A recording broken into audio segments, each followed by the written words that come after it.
Today's tutorial is a simple zombie makeup based on the Fear the Walking Dead Fresh Zombie Girl with a couple of extra cuts and scratches added in. I've teamed up with Scotty's Makeup and Beauty here in Australia to do a competition to win the products used in this look, which will be run through Instagram, Facebook and Twitter. All are linked in my description box. It is only open to Australians, and in my past international competitions, an Australian has never actually won, so hopefully this can give back to my home peeps. Firstly, I'm going to use a silicone paste called Third Degree to build up two wounds. I'm placing one on the forehead and one on the shoulder, so if you wanted to skip this step to simplify the zombie makeup, these are not vital details. I mix up equal parts of A and B, and you only need a small amount on a mixing palette. Make sure you don't double dip from one to the other, because if you cross-contaminate your silicone, it will become a lumpy, hard mess inside the jar, and you can no longer create pretty things with it. Mix the two parts together and they'll start to cure. I find that Third Degree's working time is quite a bit shorter than using Sculpt Gel, which is another reason to only mix small batches in case it cures before you've gotten it down on your face. I'm going to create a gash on the forehead. I start by placing a line of the Third Degree on my skin and then spend a bit of time really working on the edges, trying to get them really smooth and seamless. The trick to blending out something that likes to stick to your tools is to firstly wipe off any silicone on your spatula or blending tool as often as possible, and then after I wipe it, I will always put a small amount of isopropyl alcohol on the tool, which helps it to glide over and smooth out the silicone without too much sticking, and then it evaporates pretty quickly. Once I'm satisfied with the edges, I use one of my dental tools, and importantly, it is not sharp, it is blunt and rounded on the end, and I use this to carve out the gash in the center where it's most thickest. Silicone can be quite shiny, which makes it appear a different texture to the skin around it, so I will try to rectify that by getting a stipple sponge and again dipping it in a small amount of isopropyl alcohol so that the silicone doesn't stick to it too much. And I'll tap the silicone with this to put in the texture of the stipple sponge, which makes it less shiny and more skin-like. It's important to wait to do this last step until the silicone is close to being fully cured, or else the silicone could be too runny and it won't hold the pattern if it's not cured or firm enough. I do the same process to create some fingernail scratch marks on the shoulder, but instead of carving into a mound of silicone, I'm going to first mark out my scratch marks with a white eyeliner. Then I'm going to build up the silicone around the outside, as this is a bit bigger than the forehead scratch and I don't want to use more silicone than I need to. I work on blending out the edges the same way, using paper towels and isopropyl alcohol to clean and lubricate the makeup spatula, and I finish it by again tapping a stipple sponge over the silicone to take away the shine and add a skin-like texture. Then I smoothed out the edges a little bit more. Now I'm going to be adding a Scotty's mattifying cream to take away any shine left in the silicone, and I'm also adding a mattifying sealer. This is Ben Nye's Final Seal, and this will help the blood to sit on top of the silicone and prevent it from beading up. If you want to skip the wound build-up, you will join us in the tutorial here, and we're going to get rid of any pink alive tones in your skin to make you look dead. I'm using a mix of grey and white water-activated paints or body paints on a dampened foundation brush, and the trick to making this look realistic is subtlety.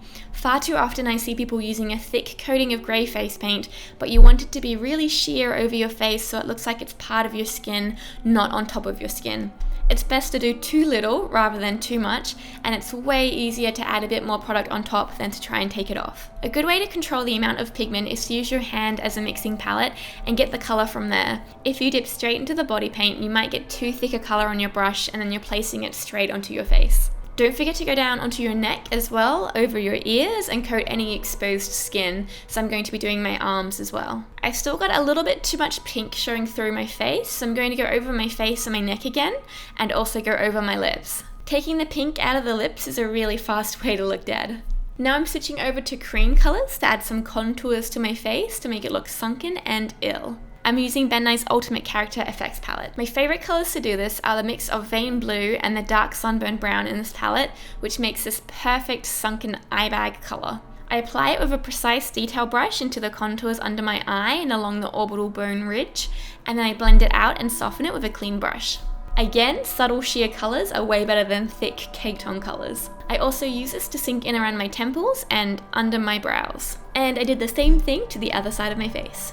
I also added a couple of frown lines above the nose and a little sunken area on the bridge of my nose. Lastly, I used the same cream colour mix to contour under my cheekbones to make that area appear more hollow and sunken in as well. To soften any harsh lines, I went over my face slightly with the same brush that I used to apply the face paint. I mixed some of the white with the Vein Blue and I put this over my lips to take away any of the pink. Now to colour inside the third degree, usually I use alcohol activated colours, but to simplify this look, I'm using the same Ben Nye Character FX cream palette, and it does say that you can use isopropyl alcohol with these colours to create sheer washes, so I'm going to do just that. I start off with a pink colour called Capillary Stipple inside the wound, and I dip my brush in a small amount of isopropyl alcohol to help blend out that colour. I'm going in now with what I thought was the dried blood colour, but it's actually the bruise colour, so it's a redder, fresh bruise colour, and I'm going to extend that around the edge of the cut so that it looks irritated. Now I'm mixing the dark burgundy and the dark sunburn to create a more aged brown wound colouring. I place that inside the wound and along the edges using my fingers and tissues to help blend out that colour to try and keep it sheer.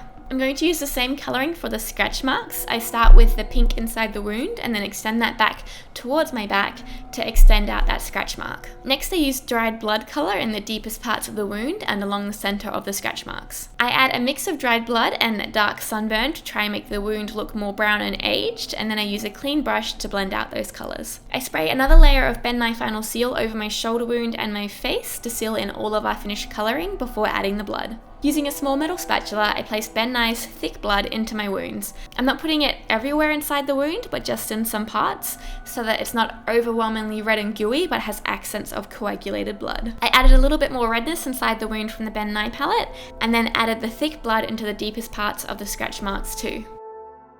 Now I'm going in with Ben Nye's dark blood, extending the blood into the rest of the scratch marks with a brush. I wanted to blend out and clean up some of the blood, so I went in with a wet wipe and some cotton tips, but accidentally wiped off too much of our cream colours, so I'm adding some more of the scratch mark back in. Then I dripped some of the dark blood from the edges of the deepest part of the scratch, and I also added dark blood to the head gash, and again made it appear a little messier and a little less placed on by going over it with a cotton tip. Now for the splattering of blood around the mouth, I'm using Ben Nye dark blood again, but I start by diluting it in a cup with a little bit of water, and this helps us to splatter it, as by itself it's quite thick, but with water it will splatter quite easily across the face. I like this blood because it's got that added brown pigment, which means it's less likely to appear bright pink when diluted, and also because it does fully dry, which makes it way more comfortable to wear, especially when it's splattered all down your neck than the other bloods that remain sticky and wet. Another favourite drying blood, if you want to go a little bit fancier, is Fleet Street's dark blood. Now using a cut off 1-inch chip brush, I am dipping that into my blood and splattering it over my face. This blood is quite thin, so it comes out in small droplets. Now to get some thin running drips of blood across my face, I am again using that diluted blood, this time using a different brush to place the runs of blood around my neck and mouth, trying to copy my reference photo. Then I add in some of the thicker undiluted blood, which will look quite darker in comparison and will create some nice variance in colour and texture. I also use a tiny bit of blood on the black stipple sponge to get again a different splatter effect around the mouth. I also use my brush to place a couple of drops of blood around the face.